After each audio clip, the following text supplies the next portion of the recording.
Hello, പുതിയൊരു വീഡിയോയിലേക്ക് സ്വാഗതം. അപ്പോൾ നമുക്കിന്നൊരു അച്ചാറിൻ്റെ റെസിപ്പി നോക്കിയാലോ. ഞാനിവിടെ അച്ചാറിനായി 4 മാങ്ങയാണ് എടുത്തിരിക്കുന്നത്. ഇത് നന്നായിട്ട് കഴുകി അതിൻ്റെ വെള്ളം ഒന്ന് ഉണക്കിയെടുക്കണം. ഞാനിവിടെ മാങ്ങയൊക്കെ കട്ട് ചെയ്ത് എടുത്തിട്ടുണ്ട്. അതേപോലെ ആവശ്യത്തിന് പച്ചമുളകും കട്ട് ചെയ്തെടുത്തിട്ടുണ്ട്. ഇനി ഇത് കഴുകി ഉണക്കിയെടുത്ത ഭരണിയിലേക്കാണ് മാറ്റുന്നത്.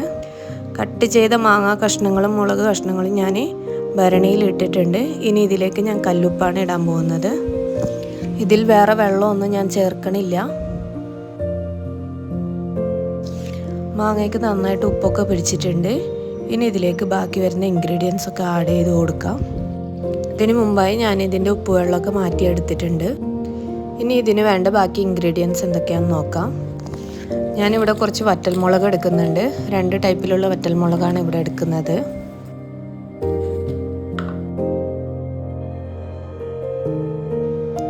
കടുക്, പിന്നെ കായാണ് എടുക്കുന്നത്. ഇനി ഇതിലേക്ക് കുറച്ച് കടുക് ഇട്ട് അരച്ചെടുക്കാം. വറ്റൽമുളകിലേക്ക് പച്ചക്കടുക് ഇട്ട് അരച്ചെടുത്തതാണിത്. ഇനി ഇതിലേക്ക് കുറച്ച് ഉലുവ വറുത്ത് പൊടിച്ചെടുക്കാം. ഇനി ഇതിനെ പൊടിച്ചെടുക്കാം. ഞാൻ ഇതുപോലൊരു കല്ലിലിട്ടിട്ടാണ് ഇത് പൊടിച്ചെടുക്കുന്നത്.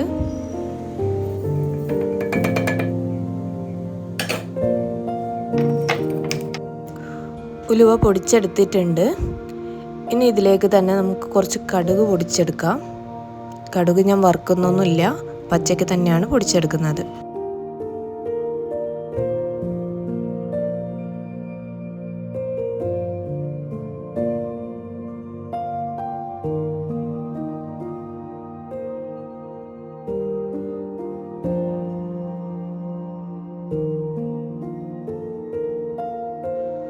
ഞാനിവിടെ വെളിച്ചെണ്ണയാണ് അച്ചാർ ഉണ്ടാക്കാൻ വേണ്ടി എടുക്കുന്നത്.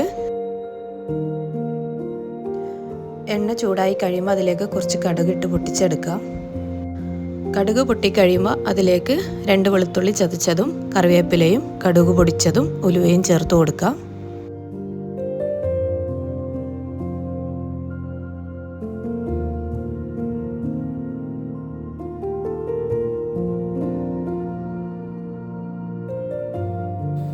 ഇനി ഇതിലേക്ക് മാറ്റിവെച്ച മാങ്ങയുടെ ഉപ്പുവെള്ളമാണ് ഒഴിച്ചു കൊടുക്കുന്നത്.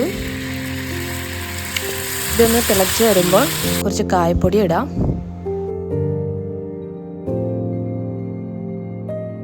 ഇനി ഇതിലേക്ക് അരച്ചു വെച്ച മുളകാണ് ഇടുന്നത്.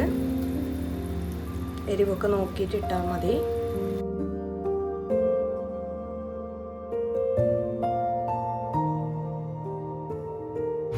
ഇത് നന്നായി തിളച്ച് വന്നിട്ടുണ്ട്. ഞാനിത് തണുത്ത് ആറിക്കഴിഞ്ഞതിന് ശേഷം ഇതിലേക്ക് മാങ്ങ ഇടാം. ഞാനിതിലേക്ക് വിനാഗിരി അച്ചാർപ്പൊടി ഒന്നും ചേർക്കണില്ല.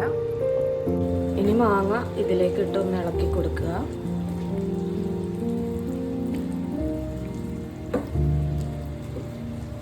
ഇവിടെ അച്ചാർ ഇവിടെ റെഡി ആയിട്ടുണ്ട്.